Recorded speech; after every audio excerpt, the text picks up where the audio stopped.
House with the Green Shutters.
The day the brig and the Flecky Road went down in the year of the Great Flood.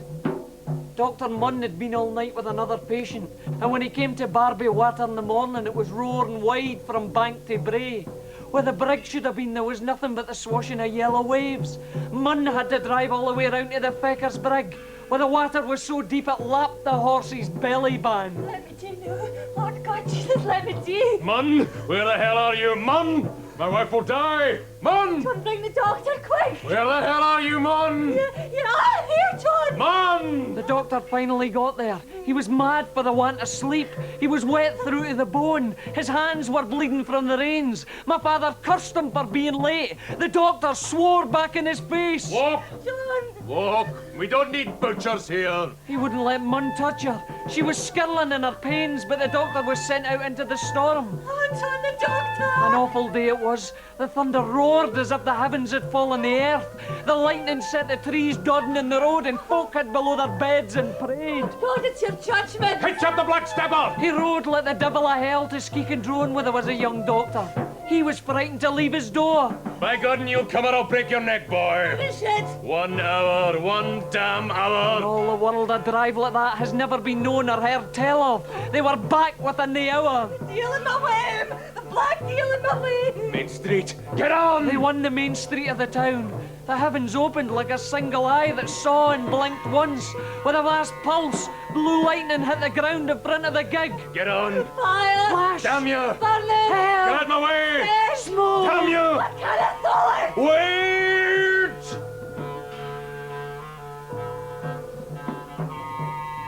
Right through! Broken! Moving! Water! Moving down! Push. The eye of the world! Push. Opening! Push. Blinding! Push. Mama! Oh, the burn!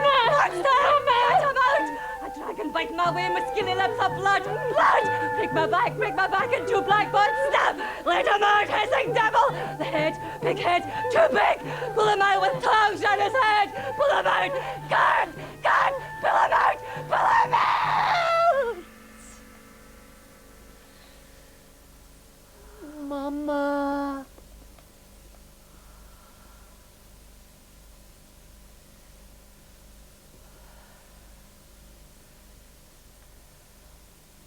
It was thought for long she would die. She's never the same woman again. When I was Miss Richmond of 10 Shilling Land, oh, it was the gay time we had o't. I was braw, so braw, with my fine brown, nut brown, glossy hair, the smell of honeysuckle in the gloaming when summer nights go on forever. Jenny Wabster gave me a chain of daisies to gang courting with. We were twa fine princesses to walk with lads among the trees then. Jock Allen, the herd.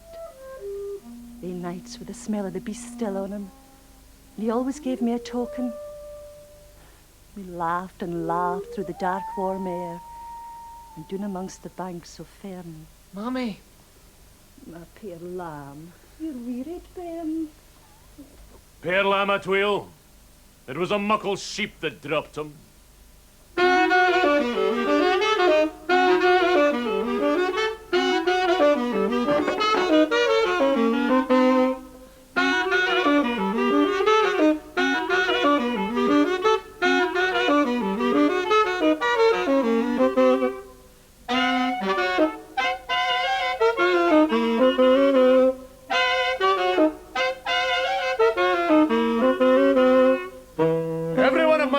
Horses is brown, pure chestnut brown. The brown for sturdiness, the black for speed. But my pony's black. Ha! Find a brown cob in my gig. 8 o'clock now. Are you sleeping, my pretty man? You're a big man, Gurley. I'm the biggest man in this midden. All 12 cobs in a line together down the main street. There's one in the eye for them. Come out your holes and gulp, ye craws. You're the king of the castle. Listen. All the carts at the start from the house this morning have moved in the bray in single file. Not too fast. Let them see sweat close up. And no stopping, mind you. If anyone's late with an order, they can wait. Gurley sets the tune and Barbie dances tilt. Move! Mind out for the dirt beneath your feet. You mark that, my chickens. Come and goggle your in. Gurley's horse are moving past your front doors. Come out and hear a good sniff of their arse. Aye, you're a big man, Gurley.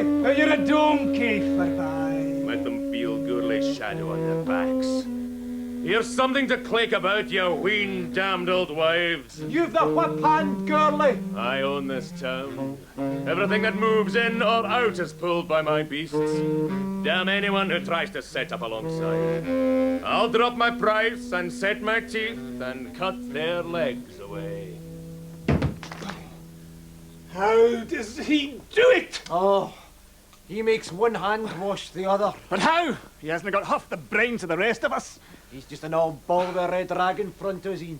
Damn him and his horses. There are imbuinkers, including him. I would mind less if he weren't such a damned ass himself.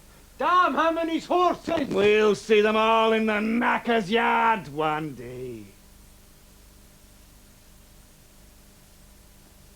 My house is built of red stain.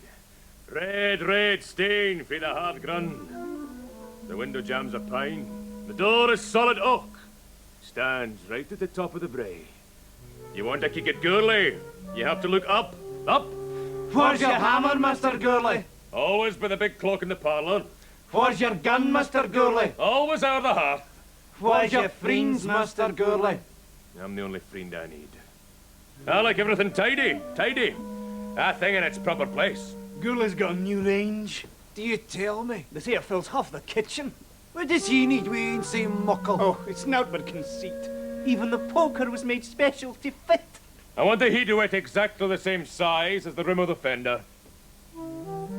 Exactly the size. That's him all over. The baron's eye particular about its rattle. He has wasted an awful money in that house. Wasted's the word. They say he has very little cash on hand. More show than substance. Aye, it's enough a weapon. You could murder a man with it. Aye, well, he needn't have built a palace for a slut of a wife like yon. The kennel would have done it. But remember, it was her money that she brought from 10 shilling land that built the house. It's just as well she came with a big parcel. Mother, look, you could kill a man with it. Aye, that's doing the drying anyway. They say she keeps the house like a cunt. And does nothing all day but stick her neb in cheap novels. Oh, but she loves her wee boy. I wonder what Gurley will make of him. A doctor or a minister or what? Deal a fear of that. You take him into the business and train him up like a good dog. It's a he's fit for. Aye, he's a dunce all right. Just his father over again. Mother, look here, it's exactly the same size as the fender. Put that down, sir. You'll be killing folk next.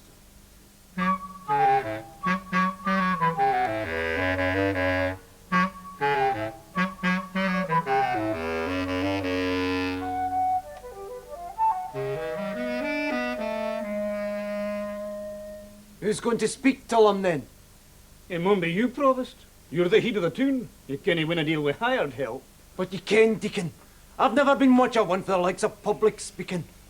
I'm liable to get tongue-tied and stumble or... But if I do it, the thing'll gang smash at the outset. You will ken I cannot throw the look of him. But he's such scant respect for authority. Nevertheless, it is such an important matter, it won't have a stamp on it. Aye, it won't be official. Official. Damn it.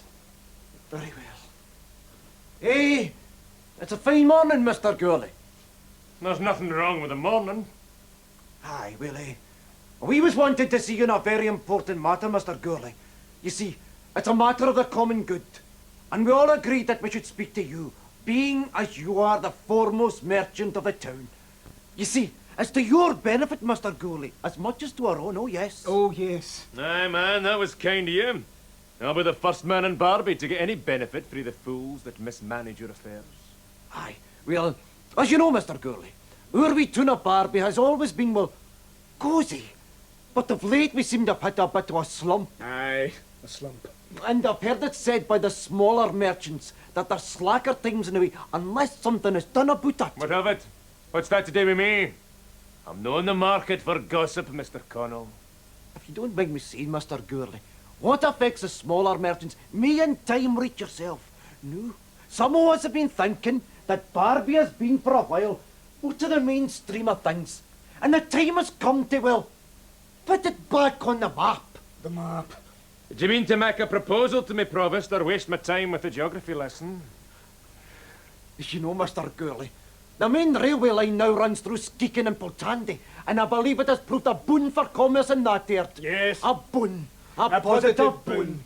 No, the question is, are we happy to stand still while progress passes us by? Are we to be left behind in the rush? I think the answer must be a loud no. Yes. A defiant no. We must have the railway here, Mr. Gurley. I think the commercial advantages speak for themselves. Ah, surely, surely. To them with the biggest lugs. I'm a busy man, Provost. I do not have the leisure to stand about the cross all day discussing progress. To come to the point then, Master Gurley, it's like this. We mean to present a petition to the powers concerning a railway branch line. And we've not been blate about it. We've had a survey done already. No, the main Perhaps thing is... I could speed things up a wee here. It appears there are only two possible routes into the town. One is from Poltandi and has to pass round the hill and could prove terrible costly. But the other, from Skeakin, follows Flatgrun and is very suited for the laying of track. Is the ideal route. The problem is it passes through Templarmuir's estate and right over the spot where your stabling now stands. If ye hadn't some muckle interest in property around Barbie, we could proceed without interfering with your leasehold. But as it is, we must ask your help. Templarmuir naturally wouldn't bud without your consent. And of course, there would be a handsome compensation. Yes, handsome. If you are to agree. It's likely I'll shift my horses for a damned mechanical steam kettle. But Mr. Gurley, think of the advantage to yourself. The railway would mean much bigger markets for grain and cheese, and enlarged opportunities for trading. If you mean to give advice, Mr. Connell, I'd start with the daft folk that voted for you. I need name myself. Good day to you. But Mr. Gurley, at least you'll sign a petition. Your name would carry great weight. You'll surely accommodate the town. I'll see the tune damned first.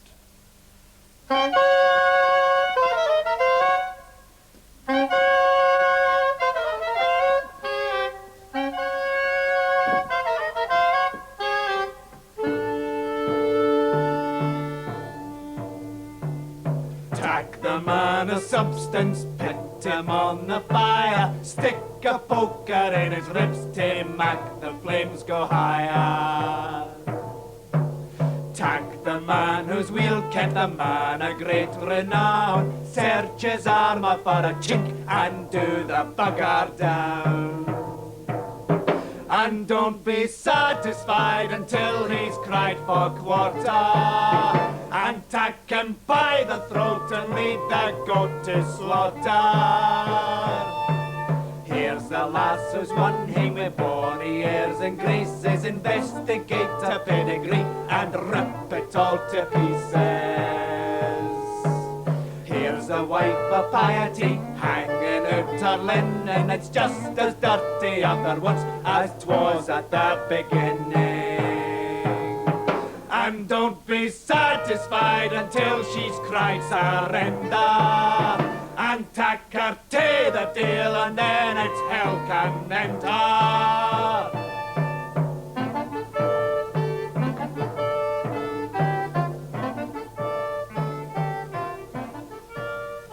Through a chink in the Venetian blinds, a long shaft of golden light pierced the gloominess of the room and alighted delicately on the dainty velvet slipper peeping from under Angelina's long, sensuous gown. Softly, Sebastian moved forward like a lithe cat and stood so close behind her that she could feel his breath on the nape of her neck. Slowly she turned to face him. She could sense something inside of her twisting and tugging as if a tightly drawn string were about to snap. Sebastian bent his craggy face towards her and without warning kissed her full on her scarlet, parted lips. That's your novels again. Will it be a good story? Well, it's an unco thing if a body's not to have a moment's rest after sic a morning's dark. And I just sat down for 5 minutes till John should come for his breakfast. Oh, I see. I'm glad to see you're making such a fine job of that boy. He'll no doubt be a credit to the house. But with you neglecting your work here till he consents to rise. Bairn's wearied, man. He's anything but strong, and that schooling's our sore in him. Oh, our sore, is it? Well, it be his head or his hands that's sore. If it was his backside, he wouldn't lie abed so easy. If only he took after his mammy for diligence.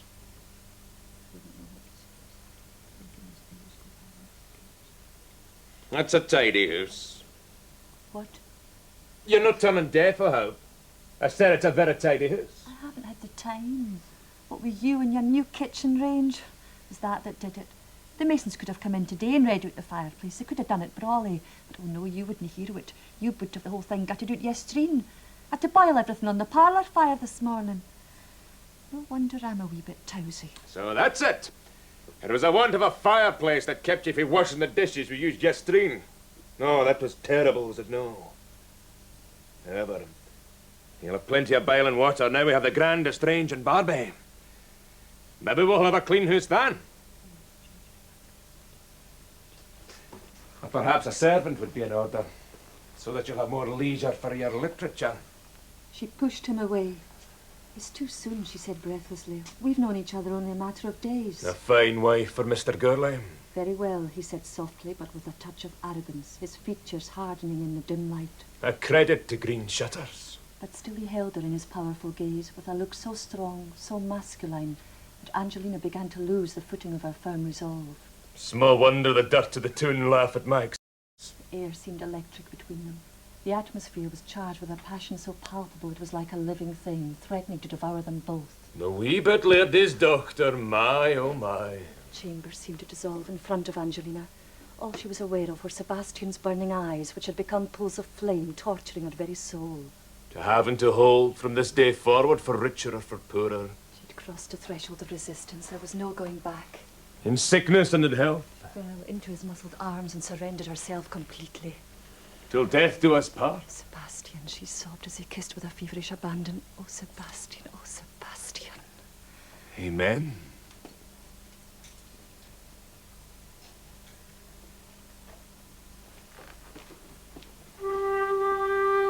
How do you do, Miss Richmond? Can I carry your basket, Miss Richmond? The grass is new cut. There's a fresh, sweet smell in the air, like a lassie's hair new washed. The sound of children's voices down by the river. I'll only go if Jenny Webster goes too. Ferns tickle against your bare legs and the ground's all soft and spongy. Hide. Hey, you canna catch us. Cooey. Catch and kiss. Catch and kiss. It's getting late. There's only shadows left. Put your name on this tree. Forfeit. One kiss.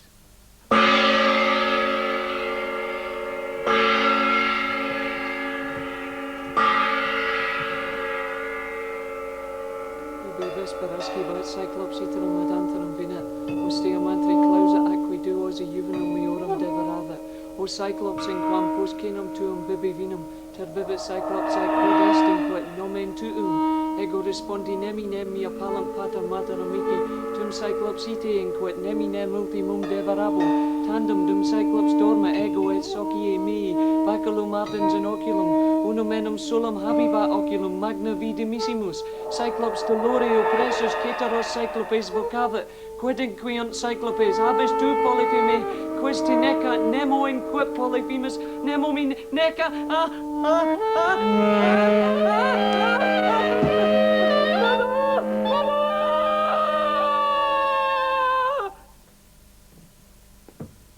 Mother. What is it, son? You no well, John? I wanted to come home. What for? I've got a pain in my head. Oh, my poor lamb. I hate the school, Mother. I want to be home here with you. Oh, John, everybody's got to go to school.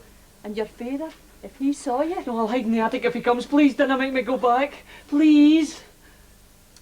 All right. Right, sit down. You're safe here. If your father comes, we'll hear him on the path. You can run and hide in the attic. The school is like a prison, Mother.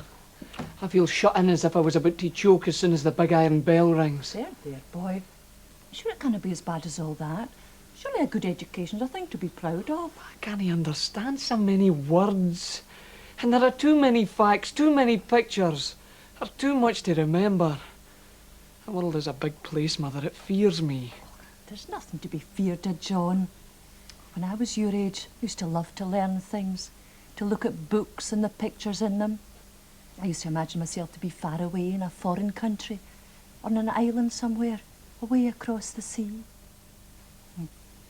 No, it's good to learn, John, and I'm sure it's all for the best. After all, you might rise to be a minister. I don't want to be a minister. I want to go into the business. Do you think Father would let me? I'm sure he'll find a place for you. Then you can be a gentleman. A gentleman? Oh, it's the fine times I'll hae then. You'll ride in the gig and see the countryside. Yes. I'll give the orders to start the wagons. You buy grain from the farmers. I can look at it and I can see if it's good enough. And if I don't like it, back it goes. That's right. I'll show everyone, Mother. I'll let the whip to crack. Hey! That's my son, John. He's in the business now. Hey, Mama, look at me. Look at me. That's my boy. Move over out of the way. No one stands in the way of a Gurley. Big man, my son. Go on, boy. You'll rise to be a famous man one day. Hey, all the horses in this yard are brown. Do you hear? Brown. We'll have no black horses here, understand? I'm the master here, and what I say goes. If anyone says different, he can walk. Walk! We're the Gurlies, and we live in the big house in the hill, the one with the green shutters. And we've got a brand new range, the biggest that's ever been seen in this town. See? Even the poker was made special to fit. Look! You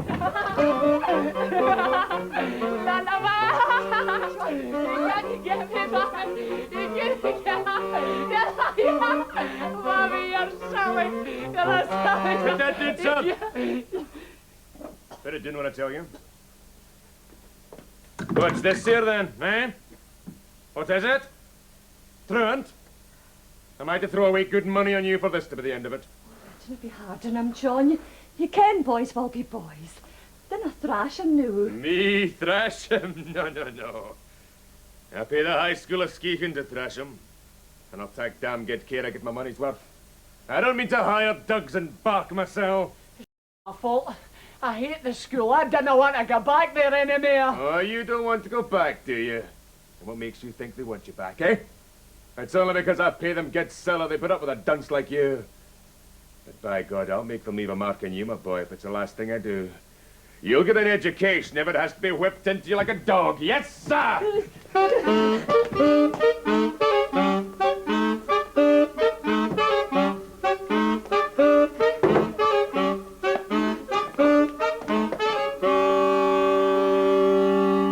I believe I pay you to look after this boy. Is this how you do your work? No, dinna really me, sir. And I pay you to teach this boy and you allow him to run idle. What do you have to say? Do? Do? What are you to do? Damn it, sir, am I to be your dominie? Do, sir? Flog him? Flog him. Flog him. If you do not send him home with the welts on him as thick as that forefinger, I will have words to say to you, sir.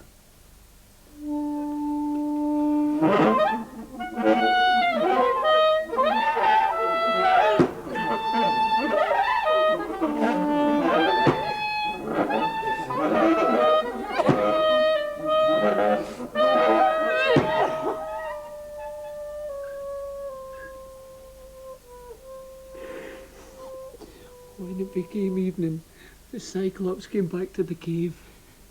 He closed up the entrance and then devoured 2 of my young friends. I said to him, Cyclops, why don't you drink some wine after your meal? And I gave him a flagon. He drank 3 times and said to me, what is your name? I said, my father and mother and friends call me Nobody. Oh, very well, Nobody. I will eat you last of all. After a time, while the Cyclops was still asleep, my comrades and I crept up and thrust a flaming stake into his one and only eye.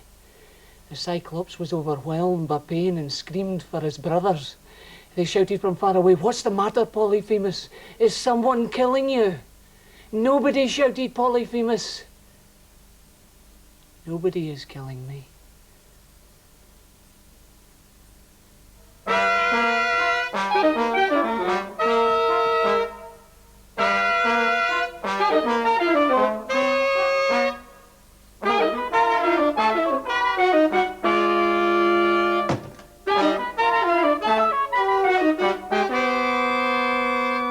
Mr. James Wilson begs to inform the inhabitants of Barbian District that he has taken the premises at number 1 The Cross for the purpose of opening a grocery, ironmongery and general provisions store. JW is apprised that such an emporium has long been a felt want in the locality. To meet that want is indeed Mr. Wilson's intention. This he will try to do, not by making large profits out of a small business, but small profits out of a large one. At his emporium, as the saying goes, you will be able to buy everything from a needle to an anchor to serve the convenience of his customers. Mr. Wilson will deliver goods at your own doors, distributing them in his own carts. Thanking you, in anticipation, for the favour of an early visit, yours faithfully, James Wilson of this Earth.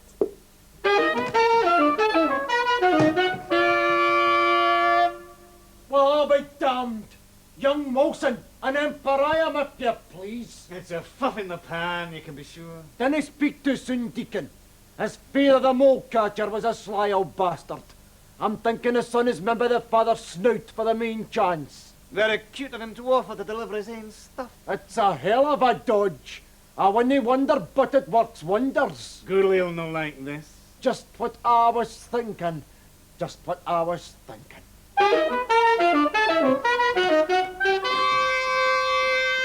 Mr. Gurley, sir, it's a fine morning, is it not? Is that your opinion? I fail to see it myself. I mean, it's fine weather for the fields. Aye, grand weather for the parks, man. Are you a farmer, then? Me a farmer?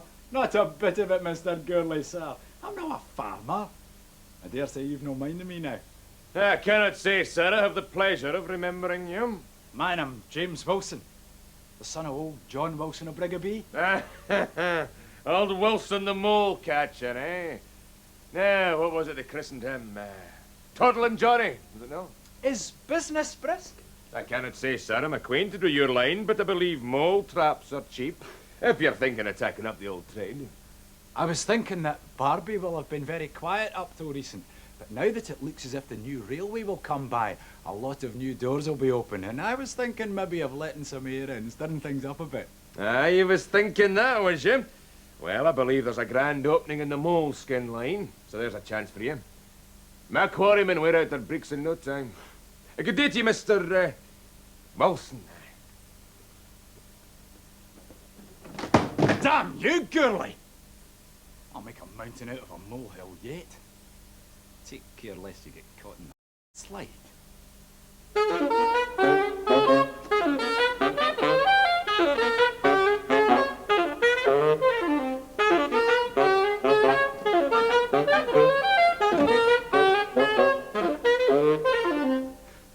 spend your pennies in Wilton's Emporium. Buy a pot, buy a pan, buy the lock, stock and barrel. Come and ogle at the stock and store of cornucopia. Buy a besom, buy a brolly, buy the pattern on the wall.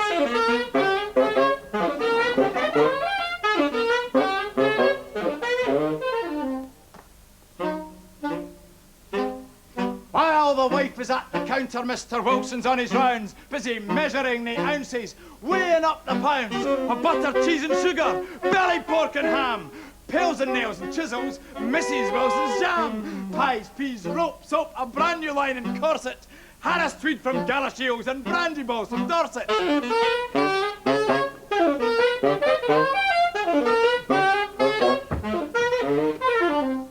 This is a wonder. What's the world coming to? Jumped up Stirk. He promises our muckle to last long. Dod, we've a new departure here. This is an unco splutter, as the old sow said when you landed in the gutter. He locks our loud to be merry at the end of it. The loudest bummel's no aye the best be, Provost. I tell you, Deacon, he's worth a watching. He has a lucky eye on him. Aye, they'll need to stand in a bakey that put the branks in him.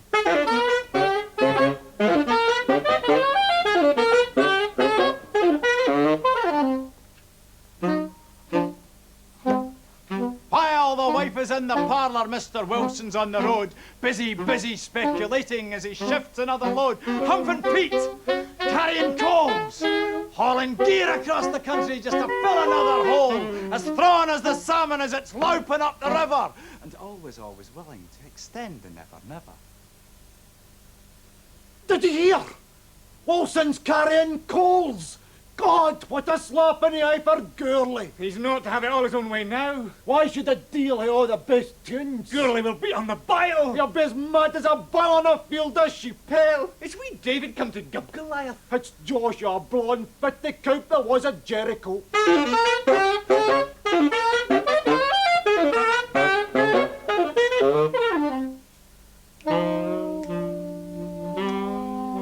While the wife is potting silver, Mr. Wilson's round the town, busy getting bolder, making deals, gaining ground, selling secrets, buying favours, getting fatter by the hour. The cat that licked the cream before the milk went sour, throwing down the gauge of commerce to those who aren't keen on his tin pot revolution and his cheapskate guillotine. He grows, he prospers, he increases, he builds his mountain step by step. He sails before the dreary squall and adds to his fleet with every change in the wind. I grow, I prosper, I increase.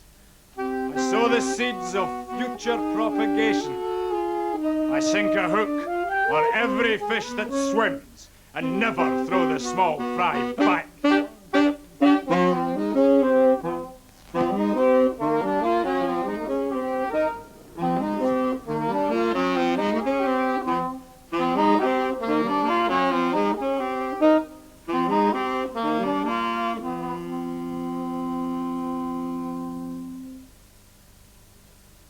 His voice was well-bred and his manner charming, although one could sense a feeling of impatience underneath it all, as if there was some secret he was guarding.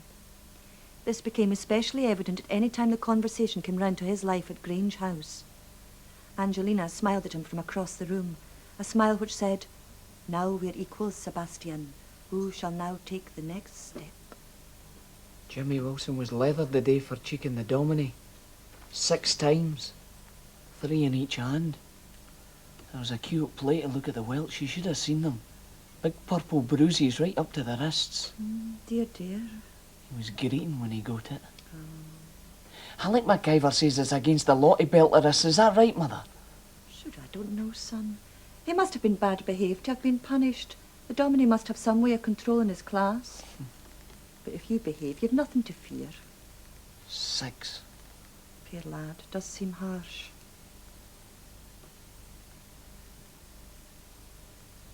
Is it true the smell of some poisons is the same as marzipan? Where did you hear that? The boys at school. They said you can't tell the difference, and if you can, you're already dead. things you boys talk about. Imagine. You might think it was just marzipan. Take a breath and that would be it. Nonsense, John. Someone's just been pulling your leg, that's all. Just a sniff. You'd feel queer and go hot all over. Your heart would flutter like a chicken's wing and your legs would buckle. The world would melt like butter in a pan and disappear. Don't talk like that, John. I don't know who put such coarse ideas into your head. Swipey Brown that said it. You should know better than listen to the talk of ween rag folk. Just you remember you're a Gurley and come from a decent house.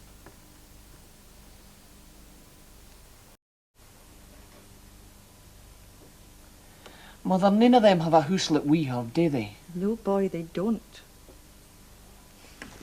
Aye. They can laugh. I mean, them have sick of business to gang until they.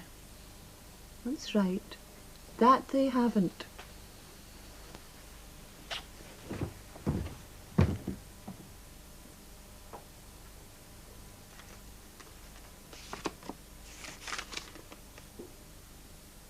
They were surrounded. There was no way out of the high tower room. Suddenly there was a loud crashing. They were breaking down the door. Angelina could hear her uncle's voice shouting and cursing. In a few minutes they would be discovered. Angelina reached into a pocket of her robe and brought out a small, delicate bottle of Venetian glass. Sebastian watched her with a look of surprise on his face. She glanced once at him and removed the stopper from the bottle. As she did so, she caught the sweet and unmistakable smell of almonds.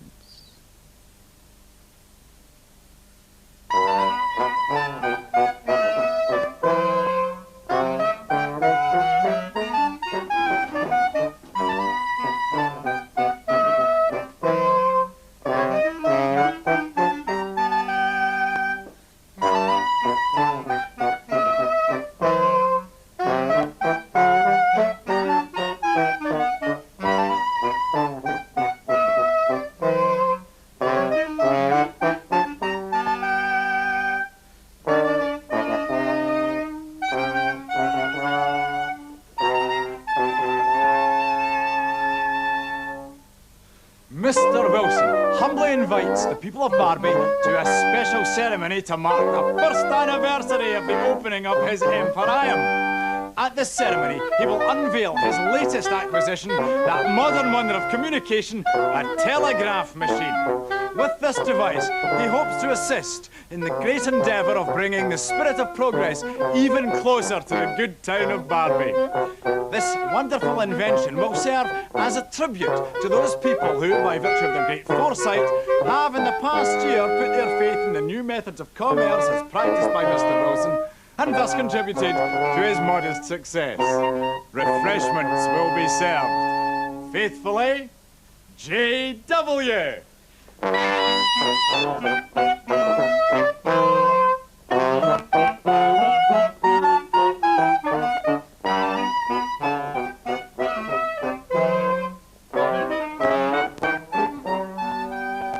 Happy birthday, Mr. Wilson. Thank you, Provost. My word, yes. There's been big change in the 12-month. Aye, big changes. You might almost say a revolution of sorts. Pegs, aye. The winds are changing, blown up our bricks now. And there's more in the way, believe you me. There's some folk in this town have been content to see it continue in the same old way that was so much to their advantage. But times are changing, gentlemen. And old Dugs that want to learn new tricks will get nae bone at the end of it. Aye, man, J.W., you're right. My word, but it's the great improvements you've made to the store here. Fairly so. Artin Franny out an anchor. Aye, but man, I'm surprised the Navy has not already beat a path to your door. Shall we begin the proceedings? You only like to say the word.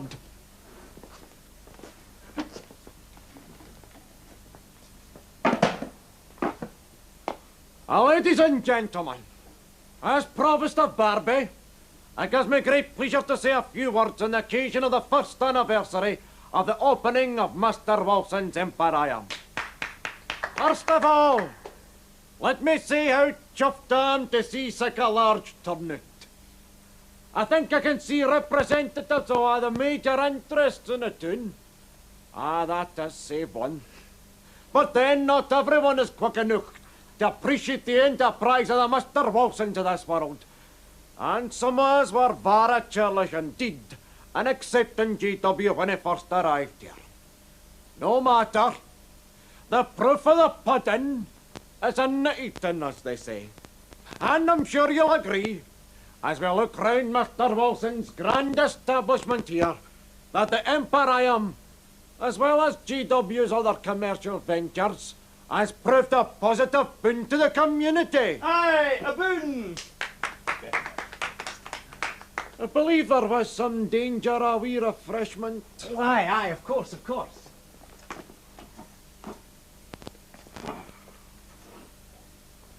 Mr. Allardyce. To progress.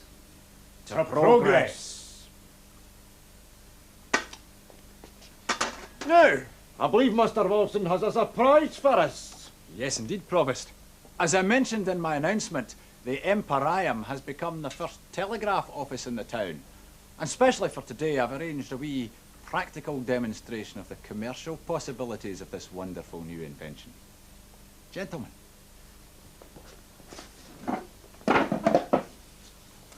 Now, I have been in touch with Mr. McCandlish, the cheese merchant in Pultandy. The time is now precisely 3 o'clock, and Mr. McCandlish should be at this very moment waiting in the Pultandy telegraph office for a message from me.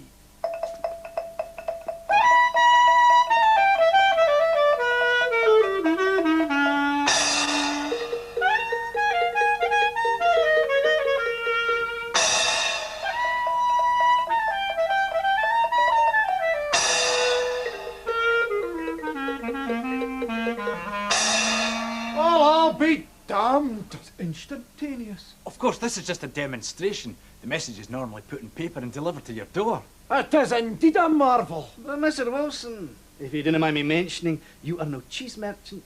You have no place to store this stuff. I need nowhere, Mr. Allardyce.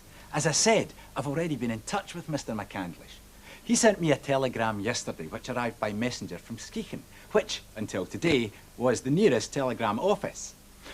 I bought the cheese this morning from Irrindavie. Part of the bargain was that he deliver it to Skeechan Station. It's on the train to Pultandy as we speak. I wonder at your speed, Mr. Wilson. But surely Mr. Gurley will not be pleased at this. After all, the carrying of Irrindavie's cheese has traditionally been his. Mr. Gurley was present at the transaction. He'd been offering 7 shillings the stone and refusing to budge, so I promptly jumped in with 7 and 6 and took a whole cane. And that, gentlemen, is the benefit of the age of speed. Tell Wilson I mean to speak to him.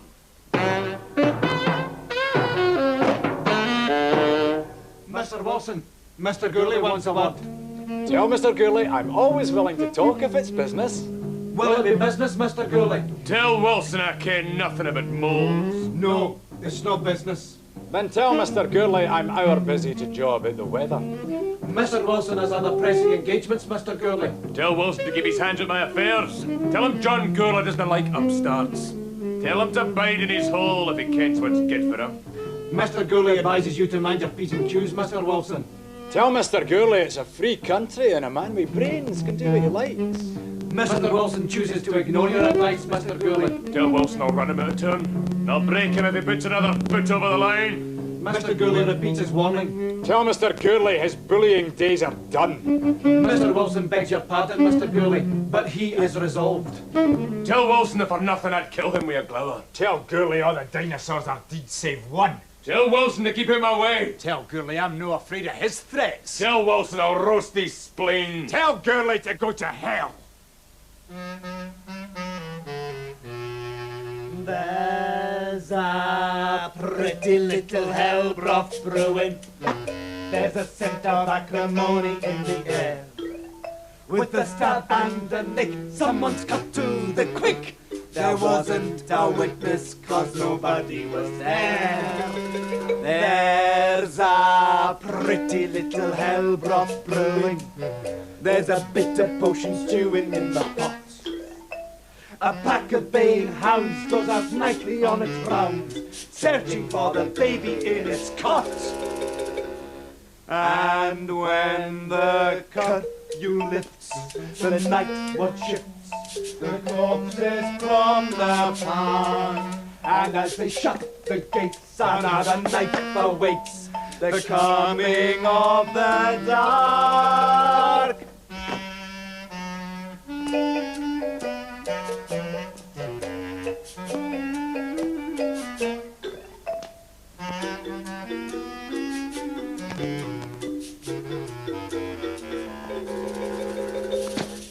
There's a pretty little hell broth brewing.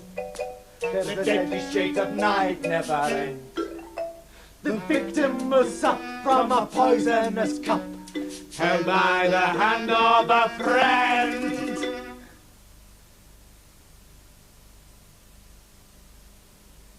It's confirmed. What? Telegram this morning. We're sitting on a seam of black gold. Coal, Deacon, coal! This means something now. Does Gurley ken? He will soon enough. We'll come to him later. For the moment, I'd like to discuss a wee business venture. Aye. Will he take a dram, Mr. Wilson? What is it? Talisker. It's a wee bit early, but aye, on you go. Now, listen. There is coal up the valley. A pickle of it. And the coal company's been ready to get in for a while now, but there's a snag. Cheers. They're reluctant to get in until Barbie's got its branch line. The petition was damned useless without Gurley's signature. Exactly. Now, the way I figure it, there is a way to speed things up. Gurley's lease of the quarry and stables land expires soon. It's up to us to make sure Templar doesn't renew it. Templar would never have the guts to break with Gurley. Ah, but his good wife, Mistress Halliday, has. She's been nagging him for the past year to run the quarry himself. Maybe we would tack something big to push him to the bit. What if I were to offer Templar a contract for around 1,000 ton of stone over a year, on condition I carried it myself and not Gurley? 1,000? That's a hell of a stain, Wilson. What are you up to? All in good time. How would you like to do a wee bit building work for me, Deacon? It depends. What did you have in mind? I want to build some stables in my land behind the cross. 1,000 tons for stables, are you joking? And I want you to engage Gurley to carry the materials for it. What? Are you crazy? Gurley wouldn't carry your coffin. And need to keep his hands tied, and I'll be busy elsewhere. Aye. But you know as well as I do, Gurley wouldn't do you a favour. We didn't tell him who the job's for until it's too late. Too late for what? The stables are just a blind. Forget that just now. What would you say to the feck of a year's building a mile outside Barbie? What is't? Miners' village. Muckle. 50 houses for starters. After that, who knows? Bide a wee till I catch my breath, Mr. Wilson.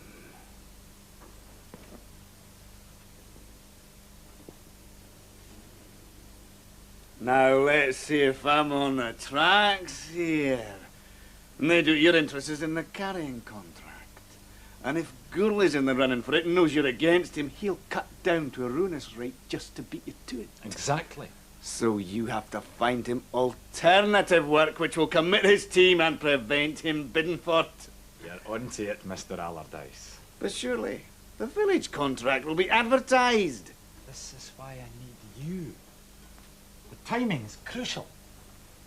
You must engage Gurley just before the tenders are issued. But how the hell can we know when? A wee bird will sing to me.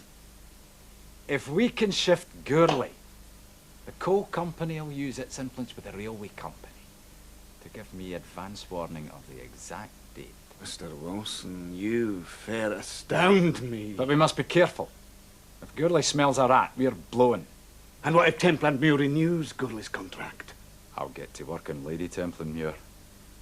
Maybe the man that wears the breeks up at the lodge, but it's the woman that wears the brains. Well, are you in? I'm in. Cheers. Your health.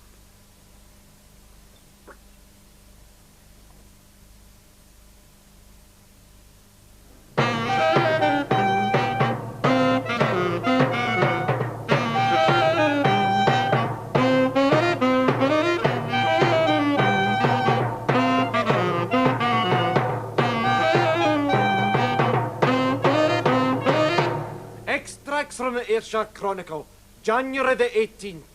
High Society. Mr. Wilson, a trader, was spiking up to the lodge yesterday to have a settlement with the Templar-Muirs. It appears that he and Mrs. Halliday, Lady Templar-Muir, have struck up a most amicable relationship. Mrs. Halliday is a native of Aberdeen, where Mr. Wilson lived for many years, before returning to his hometown of Barbie. Come away in, Mr. Allardyce. He's just out in the yard.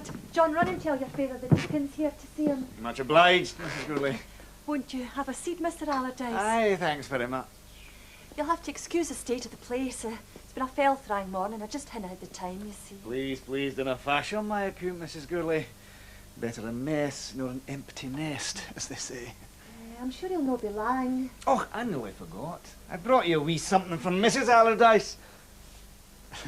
It's a bit wheel-thumbed, mind, but then it's a popular title. I believe Guy popular. Oh, she shouldn't have. Not at all. She's well finished with it now. She said to tell you it's a romance. I hear you're a great reader. I like a good novelle. I never hear the time myself, but then it's a woman's occupation. I don't know if I should. My husband doesn't approve. I'm sure there's no harm. He needn't again. Thank you, Mr. Allardyce. Who's the lad, then? Sticking into his school? Oh, aye. Doing away fine. What's Mr. Gurley thinking of doing with him?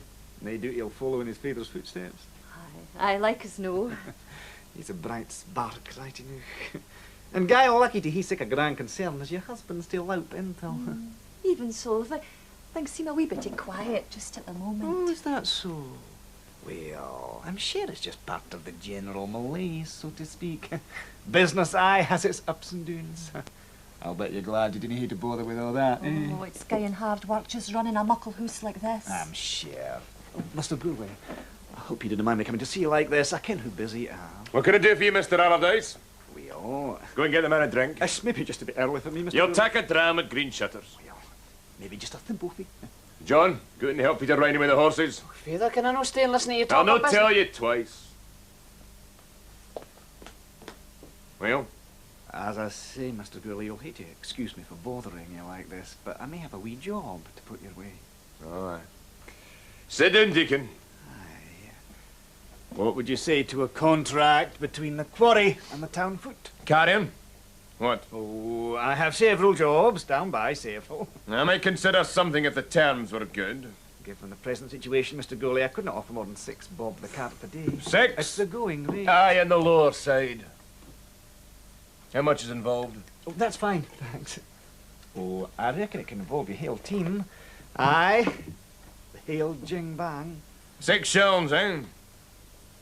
I don't know if it's worth my while. I'll have to take some time to chow it over. Of course, Mr. Gurley. But my clients may press me, and I may be obliged to find a carrier rather quickly. Has Wilson been approached? Mr. Wilson? Aye, Wilson the mole catcher. Well, between you and me, Mr. Gurley, that Mr. Wilson's gotten a wee big for his boots. No, I would prefer to engage a man of experience in the trade, like yourself. When would this contract be for? Well, there's no great hurry. I reckon it would take me to around March or April to be ready. Aye, March or April. Then if there's no great hurry, I'll bide a wee. The times are slack, but I'm expecting an upsurge soon, and prices will go up according. Oh? We'll leave it there for the moment then, shall we?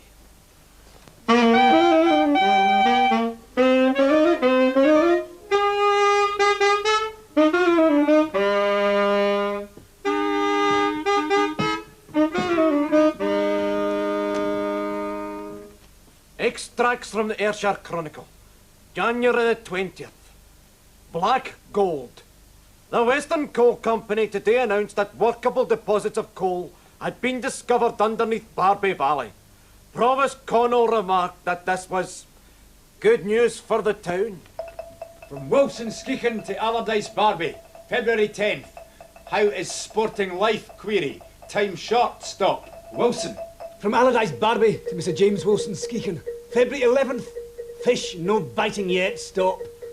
February 18th. Fishing contest fixed March 6th, stop. Wilson. February 20th. Bait not good enough, stop. Allardyce. February 23rd. Stay by line, stop. Be patient, stop. Wilson. Extracts from the Ayrshire Chronicle, February the 25th.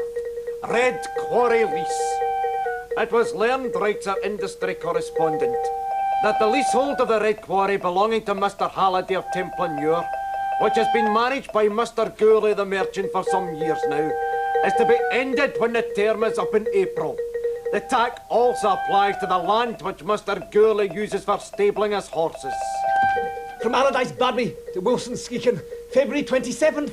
Season almost over, stop. No catch yet, stop. Allardyce. From Wilson Skeakin to Allardyce Barbie, February 28th. Pray for rain, stop. Wilson. Extracts from the Chronicle, March the 1st. Branching out. Barbie is to get its own railway branch line this year. It appears the railway company was urged into the enterprise by the fact of possible coal development. It is expected that work will commence sometime after April. Provost Connell remarked that this was good news for the town. March 2nd. Something online, stop. Will confirm, stop. Allardyce.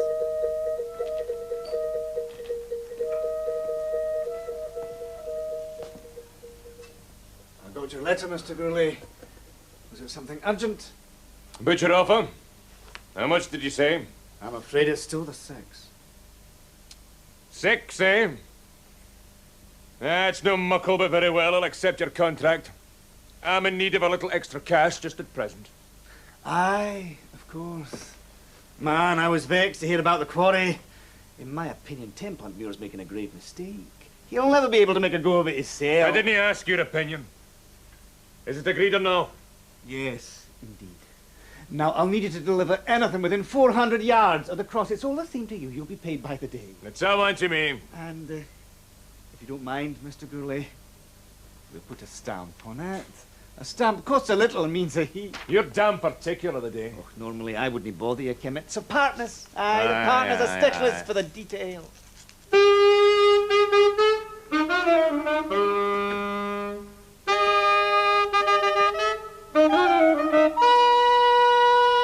March the 3rd. Industry at the Cross.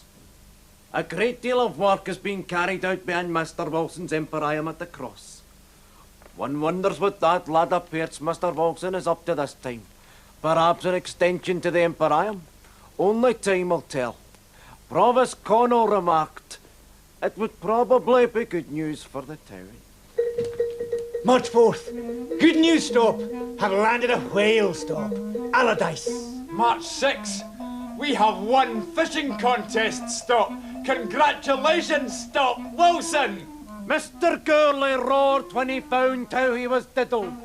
He received a blue letter in a brown envelope telling him in dull commercial terms that he was bound to deliver stone, lime and baulks of timber to the property adjacent to number 1 the Cross, the property belonging to Mr. James Wilson. Move out, wagons! Muckle wagons, heap full! Get on, you lumps of horseflesh!